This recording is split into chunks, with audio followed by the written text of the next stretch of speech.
품격 있는 아재, 아지매 여러분 안녕하십니까? 빨간 아재입니다. 세계일보가 오늘 또 하나의 대형 단독 보도를 했습니다. 평상시 같으면 특종 보도라고 할 법한데 요즘 워낙 매일같이 대형 뉴스가 터지다 보니까 그냥 소박하게 단독 보도라고 하죠.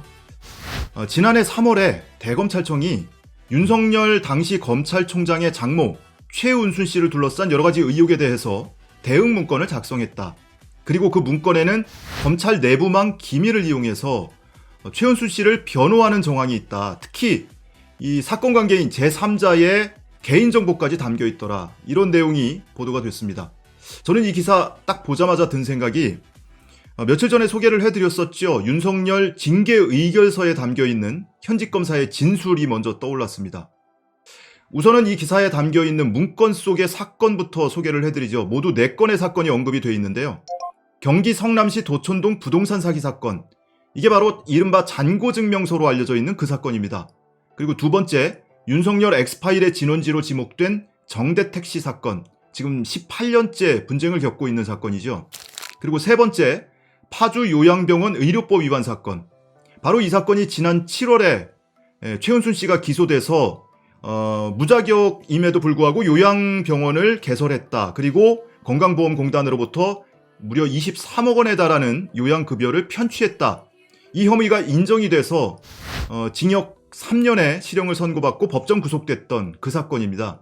그리고 마지막으로 네 번째, 양평 오피스텔 사기 사건에 이르기까지 이 4건의 사건이 언급돼 있고, 그리고 희한한 것이 이 문건에는 최은순 씨가 전부 피해자 또는 단순 투자자로 기재가 돼 있어요. 지금 보신 것처럼 수사를 받고 있거나 1심 재판 피고인이거나 아니면 1심에서 유죄 판결을 받고 항소심에 가 있거나 이런 사건들이거든요. 근데 최은순 씨는 전부 피의자도 아니고 가해자도 아니고 피해자 또는 투자자 이렇게 언급이 돼 있고요. 오히려 최은순 씨와 공방하고 있는 다른 사건 관계자들이 일방적으로 최은순 씨를 공격하고 있다. 이런 논리로 이 대응 문건이 작성이 돼 있는 겁니다. 특히 이 잔고증명서 위조 사건이라든지 양평 오피스텔 사기 사건의 경우에는 최은순 씨를 피해자로 적시하고 있고요. 이 정대택 씨 관련 사건에는 피해자이자 투자자, 그리고 최근에 1심에서 유죄 판결을 받았던 요양급여 편취 사건에 있어서는 단순 투자자라고만 기재가 되어 있습니다. 당사자, 본인 아니면 누가 이렇게 표현할까? 객관적 사실하고도 배치되니까요. 그 가족이거나 또는 변호인이라면 이렇게 표현할 수 있겠죠. 그럼 이 문건 변호인이 작성한 거 아니야? 이렇게 의심할 수가 있는데, 세계일보에서는 대검에서 작성됐다고 특정을 하고 있습니다. 다만 구체적인 부서 또는 작성자가 누군지는 밝히지 않고 있어요. 다만 이제 몇 가지 근거는 밝히고 있는데요. 이 문건에 보면 사건별로 사건 요지 그리고 진행 경과뿐만이 아니고 검찰 내부망을 조회하지 않으면 알 수 없는 정보들이 담겨 있다는 겁니다. 이 사건 관계자의 정보, 사건이 언제 발생했고 언제 고소고발이 됐고 언제 기소가 됐고, 그리고 1심, 2심, 3급, 신급별로는 어떤 처분을 받았고, 그리고 사건 번호에 이르기까지 이런 정보가 세세하게 담겨 있고요. 그리고 사건에 관계된 동업자라든지 함께 기소된 공범, 이런 사람들이 다른 사건으로 어떤 처분을 받았는지, 그러니까 말하자면 이건 사찰 정보 아닙니까? 이런 내용까지 담겨 있더라. 그리고 검찰이나 경찰이 이전에 수사를 해서 혐의 없음 처분을 했던, 무혐의 처분을 했던 제3자들, 그러니까 구체적으로 표현하자면은 이 사건하고 직접 관련이 없는 제3자에 불과한 사람들인데, 이 사람들에 대한 이 사건 정보, 개인 정보까지 세세하게 담겨져 있다. 결과적으로 검찰 내부망을 조회하지 않고는 알 수 없는 정보가 담겨 있기 때문에 검찰 내부에서 작성한 문건이다. 이렇게 특정을 하고 있는 겁니다. 또 하나는 이 문건이 작성된 시기를 주목해야 되는데요. 지난해 3월에 작성이 됐다고 합니다. 지난해 3월에 MBC 스트레이트에서 최은순 씨를 둘러싼 여러 가지 의혹에 대해서 세세하게 다 보도를 했었습니다. 그리고 그 이후에 여론이 확 들고 일어났고, 열린민주당에서 최은순 씨를 고발하자라고 논의가 있었던 시기이기도 합니다. 실제로 4월 7일에 고발을 했죠. 최강욱 대표와 황희석 최고위원이 직접 검찰에 고발장을 접수하기도 했습니다. 그리고 바로 이 시기에 이 고발장이 접수되기 전후에 검찰 손준성 수사정보정책관을 통해서 고발이 사주됐다라고 하는 그 시기하고도 맞물립니다. 자, 이 보도를 보고 나니까 조금 이해가 되는 게 있어요. 뭐냐면 요양급여 편취 사건, 무자격임에도 불구하고 요양병원을 개설하고 국민건강보험공단으로부터 22억 9천만 원을 편취했다, 사취했다, 사기 혐의까지 유죄로 인정이 돼서 법정 구속됐었지요. 그런데 당시의 형량이, 선고 형량이 징역 3년이었습니다. 당시 선고하는 법정에까지 제가 방청을 갔었는데 검찰이 구형한 게 3월이었어요. 3년이었어요. 그러니까 검찰이 3년 구형하고 구형한 형량 그대로 선고가 됐던 겁니다. 그래서 많은 비판이 있었거든요. 검찰 내부 기준이나 대법원 양형 기준을 비춰보더라도 그 이상의 형을 구형하고 선고를 해야 되는데 왜 3년만 구형했냐.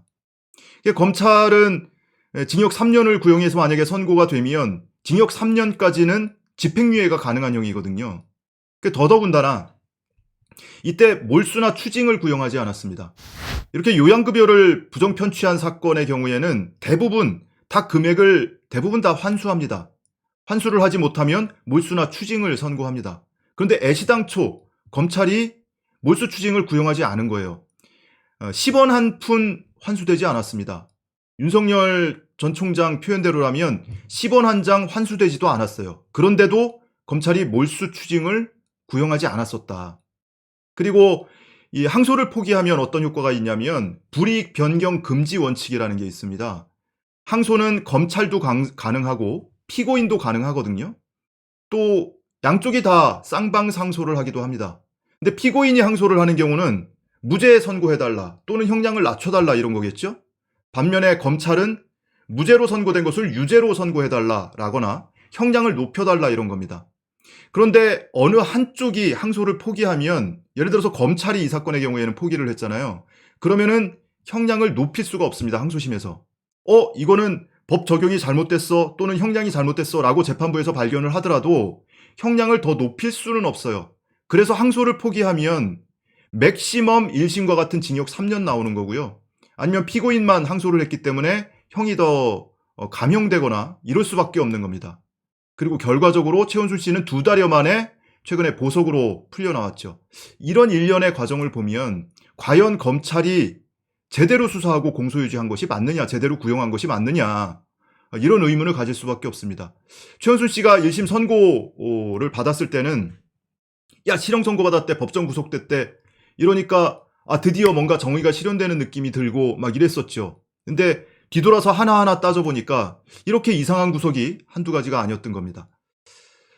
KBS가 이 세계일보 보도 직후에 전 대검 관계자를 통해서 추가 취재를 한 모양이에요. 근데 이 전 대검 관계자가 얘기하기를 이것이 누구한테 보고를 하기 위한 목적을 떠나서 대검찰청 소관부서에서 뭐 언론의 오보에 대응하거나 또는 국회에 대응하기 위해서 만든 적법한 문건 같다, 이렇게 답변을 했다고 하는데, 지금 보도 내용을 소개해드린 대로 이 문건에 담겨있는 정보라는 것이 검찰이 내부망을 통하지 않고는 알 수 없는 정보들, 더더군다나 이 사건에 관계된 사람은 딱 한 명, 최은순 씨입니다. 그러니까 윤석열의 장모, 뭐 결혼하기 전 사건이니까 나는 무관해 뭐 이렇게 주장을 하고 있었던 바로 그 개인적인 사건이에요. 근데 그 개인적인 사건에 대해서 대검찰청이라는 조직이 투입돼서 검찰 내부 통신망, 정보망까지 조회를 해가면서 이렇게 대응 문건을 만들고, 그 사건 관계자들은 일방적으로 공격하는 사람 또는 가해자로 매도하고 있고, 윤석열의 장모 최은순 씨는 피해를 당한 사람으로 묘사를 하고 있는 이 문건이 과연 정상적인 업무 절차에서 작성된 건 맞느냐. 이거 뭐 사설 흥신소도 이런 흥신소가 없을 겁니다. 그럼 구체적으로 이 문건을 구체적으로 누가 작성했느냐. 세계일보에서는 아직 거기까지는 취재가 안 된 것인지 정보가 없는 것인지 구체적으로 밝히진 않고 있어요. 대검찰청이라고 특정은 하기는 했는데 어느 부서에 누가 작성했는지는 보도하지 않고 있습니다. 근데 기사의 문맥을 가만히 살펴보면 이것 또한 수사정보 정책관실에서 작성한 것 아닐까? 이런 의심이 충분히 들 수 있습니다. 우선은 이 문건이 작성된 시기가 지난해 3월이었고 지난해 3월은 어떤 시기였는지 앞서 말씀을 드렸죠. 그리고 지난해 이 윤석열 검찰총장에 대해서 감찰이 진행되고 징계 심사가 진행될 때 현직 검사가 한 진술이 있습니다. 그 진술의 구체적인 내용을 보면 저희가 전해 들은 이야기로는 수정관실, 즉 수사정보정책관실에서 총장님 지시에 따라서 한 달 전부터 총장님 사모님, 장모님 사건과 채널A 사건을 전담하여 정보 수집을 했다고 들었는데 관련 법리도 그곳에서 만든 것으로 생각하고 있다. 이런 내용의 진술이 윤석열 징계 의결서에 담겨 있습니다. 자, 이렇게 놓고 보면 이 비슷한 시기에 수사정보정책관실, 당시 정책관은 손준성이었고 그 시기에 이와 같은 정보를 수집하고 그리고 법리 검토까지 하고 윤석열 장모는 보호하고 또는 변론하는 논리를 개발하고 반대편에 서 있는 사람들은 공격하고 고발을 사주하고 수사해서 기소되게 만들고 이런 일련의 작업이 진행됐던 그 시기하고 맞물립니다. 자, 또 하나는 세계일보에서 대검에서 작성했다라고 특정을 하면서도 구체적인 작성자 이런 거에 대해서는 언급하지 않고 있다고 말씀드렸죠. 다만 이 문건이 기획통에 의해서 작성됐을 것이다. 이런 점은 지금 보도를 하고 있습니다. 기사 내용 보시면 검찰 내부의 정통한 인사들은 기획 업무를 거친 인사가 작성한 문건이라고 말했다. 대, 중, 분류 등에 사용한 특정 약물, 단어 하나를 써도 중간에 다음 줄로 넘어가지 않게끔 자간까지 조정한 것 등이 전형적인 기획통 문건이라는 것이다. 이렇게 보도를 하고 있습니다. 자, 그런데 기획통이라고 했어요. 근데 지금 문제가 되고 있는 손준성 전 대검 수사정보정책관, 이 사람이 바로 대표적인 기획통입니다. 대검에서 정책기획과장을 지냈던 박근혜 정권 시절에 정책기획과장을 지냈던 기획통이기도 하고요. 최근에 이 고발사주 건이 문제가 되니까 김웅 의원이 본인을 변호하면서 뭐라고 했냐면 선거법은 내가 전문이다. 근데 기획통인 손준성한테 내가 그걸 물어보겠냐. 이런 식으로 변론한 게 있거든요. 그러니까 자타공인 기획통이 바로 이 손준성입니다. 지금까지 뭐 특정되지 않고 있지만 이후에 이 작성자가 누군지도 아마 추가 취재나 조사를 통해서 밝혀지지 않을까 싶습니다.